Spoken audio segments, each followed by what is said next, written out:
What's up guys, Ryan with Stoiched Automotive. I am standing next to a Nissan CVT style transmission. For those of you in the industry, you're probably not surprised that I'm standing next to a Nissan CVT style transmission.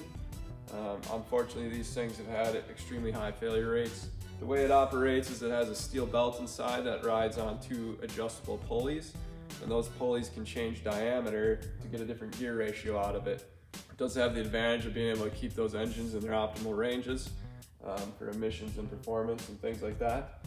However, in Nissan's case, these things have had a lot of issues with judders from the belt slipping, overheating, bearing failure, and different noises internally. And so unfortunately, we've had to swap quite a few of these things out.